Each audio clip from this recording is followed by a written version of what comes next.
There are some steps you can take to make sure your small business is protected. The first is to buy an insurance policy. The newest type of insurance is actually cybersecurity, and it'll make sure you aren't liable for stolen information. The XM Bank financed $27.5 billion in purchases for American firms in this last year, a move some amount to corporate welfare. Consumers are already feeling the pinch at the grocery store. At some supermarkets, the price of eggs has nearly tripled.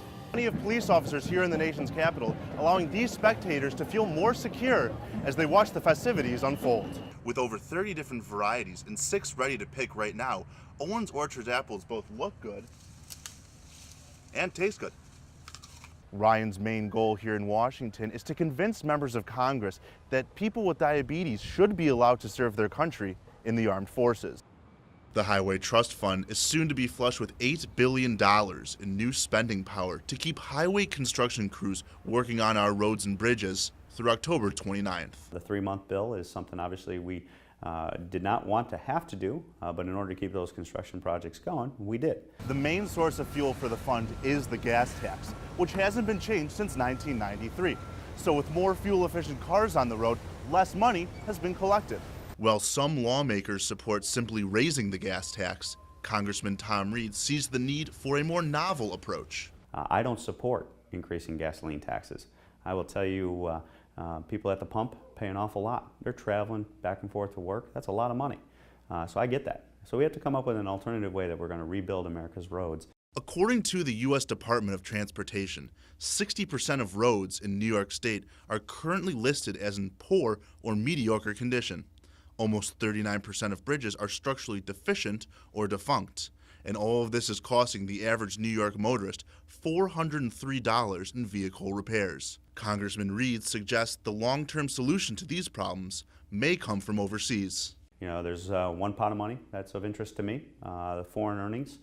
These are non-American dollars that have been made overseas, and maybe we can tap into those resources and put that into America's infrastructure. While the two sides can't agree on a long-term solution, they do agree that extending the fund is better than no action at all. In Washington, Jeff Goldberg, Channel 18 News. The JDRF Congress brought to Washington kids of all ages from across the nation. They all hope for a cure, but for Ryan Dutchman, his aspirations go farther. Basically, I'm laying in the hospital bed. Nurse comes in. She says, "Hi, Ryan." Tells me a little about herself and says, "You've type 1 juvenile diabetes, and there's 2 things you can't do. It's join the military and scuba dive." Actually, Ryan always wanted to scuba dive, but it was really the military limitation of his diagnosis that affected him most. The military hit hard. I had been planning to join the military since I was, 10 years old. Ryan's main goal here in Washington is to convince members of Congress that people with diabetes should be allowed to serve their country in the armed forces. Ryan made the rounds on Capitol Hill, including a meeting with Senator Chuck Schumer. Ryan just wants an opportunity to show what he can do. Give me a chance, I think, like we had already mentioned, I'm perfectly qualified. Ryan and the other JDRF delegates want their chance for a normal future. In Washington, Jeff Goldberg, Channel 18 News. The little-known Export-Import Bank is causing a major stir on Capitol Hill. The federal agency, which makes it easier for U.S. companies to sell their goods overseas, will run out of funding in late September. Obviously, I'm generally supportive of Export-Import Bank, and we need to get that taken care of. If the Export-Import Bank were to run dry, Congressman Tom Marino says it would have a detrimental effect on small businesses in the region. XM Bank is directly or indirectly responsible for quite a few jobs in my district.